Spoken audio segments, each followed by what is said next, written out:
Now, for more insight into the impeachment trial, we've reached Evan McMullin in Salt Lake City, Utah. He is the former chief policy director for the House Republicans, and in 2016, he ran as an independent presidential candidate, and he's now with Stand Up Republic, a nonprofit organization advocating for governmental reform. Thank you so much for joining us today.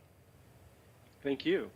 So first, we'll start with the developments we've seen during the course of the end of the week. The Democrats failed to get enough votes for the Senate to hear from witnesses, and this all, of course, sets up an acquittal vote more than likely on Wednesday. So in the end, what impact did this trial have for the U.S. president and the party itself? Well, if the president is indeed acquitted, which you're right, it seems almost certain that that'll be the case, it will do a troubling thing. It will basically clear the president of wrongdoing related to using his office, the powers of his office, to compel foreign interference in our politics, in our elections on his behalf. And it will also clear him of wrongdoing for obstructing congressional investigations. So that's a very dangerous combination of things, not only with this president, but for the United States of America going forward. Basically, what Congress is saying is that it's okay to abuse one's office in that way and perhaps in other ways. And it's okay for a president to seek foreign interference. And it's okay for a president to then obstruct congressional investigations. And a key part of our system is a division of powers at the federal level in which the legislature, the Congress, is able to check the president, and the president and the judiciary, also co-equal branches of government, share that power, of course. But in this case, much of Congress's power is going to be shifting to the presidency.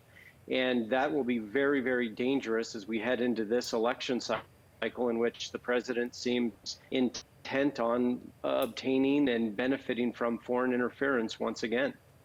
You know, it's interesting, though, compared to previous impeachment trials that we've seen during U.S. history. In this particular case, because of the era we're in, for example, a lot of information comes out on its own, not necessarily because witnesses are drawn into the trial. So what should Republicans, or what could Republicans be facing if, for example, someone like John Bolton decides to come forward with more information in the press or on his social media feed? How could that also impact what we're expecting to see on Wednesday during that vote? Well, I don't think that any information is going to move Republicans. And I say that as somebody who served as the Republican chief policy director in the House of Representatives. And I've been a lifelong supporter of Republican candidates and many policies, not all, but many. And I'm sad to say that the party now is Trump's party. It is not a party of ideas. It is not a party that esteems decency or truth. So it does not matter what additional information comes out. I think they made that clear with this vote against witnesses. For the first time in our country's history, now they're holding an impeachment trial without witnesses. So it just doesn't matter what information is coming. The Republican Party is loyal almost entirely to this president, and also motivated, compelled by its desire to hold on to power, if not increase power. There are no animating idea or virtue there as we're seeing on display here. I'm sad to say that that's the case. And earlier you asked about the impact of that on the Republican Party. I think plenty of Republicans are happy with that. But there are disaffected Republicans who, until now, have supported other leaders in the party, senators specifically, who have been more reasonable but opposed the president. And I think the one effect of their vote against witnesses in this sham trial that they've overseen in the Senate Republicans, will be that many of those disaffected Republicans just simply conclude finally that the Republican Party is just no place for them. There's no leadership there for them. They don't feel represented. And those people are now politically up for grabs, and that there aren't many of them.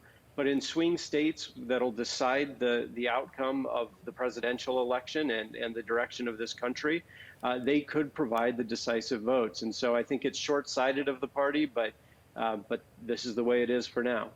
You know, it's interesting because you use the term sham trial, and certainly that is language that we've heard from Democrats when we were talking about the Senate side of things. But during the impeachment inquiry, we heard the exact same criticism from Republicans. And so there are certainly two sides here, and it has been called a very partisan battle or inquiry that we've seen take place. And it's important to note that some Republicans who may have said that they were looking at whether or not there was in fact wrongdoing here very clearly have said that they think it was inappropriate but not necessarily impeachable. How important is it to note that there may be a bit of a gray area here? Well, first of all, I'd like to address the first comment you made, which is that, look, both sides have said that this process has been a sham in some way or another. But look, I'm not a Democrat. I'm a conservative and a Republican, actually. And I'm here to say that this process, that the House process, I thought was fair despite Republican complaints. And the Senate process, I mean, look, let's be reasonable here. It's the first trial in U.S. history, impeachment trial, with no witnesses in the Senate. It's the first time in 15 trials previous trials that the Senate had completed, there had always been witnesses. And so, yes, the Republicans under Trump's leadership adopt the language of those fighting against his anti-democratic efforts. They adopt our language, and I say our, meaning speaking of the pro-democracy movement in the United States, which includes anti-Trump Republicans, independents, and Democrats. They do adopt our language, but simply, I say humbly, the facts are not on their side when they're blocking witnesses for the first time in American history. And at the same time saying that the House process was unfair, it just doesn't hold any water. So I think it's a danger to suggest that this is just a normal partisan fight. I'm evidence as a Republican, as a conservative, saying these things that is just not so. We are in a fight for American democracy. And there is only one side of that, I'm sorry to say, but it is indeed the truth, I believe. And we know that U.S. politics has been awfully unpredictable as of late, so it is a story we will continue to watch, and we very much appreciate your insight today. Thank you, Evan. Thank you. That was Evan McMullin, and he joined us from Salt Lake City. Stay with us now. You're watching CBC News Network.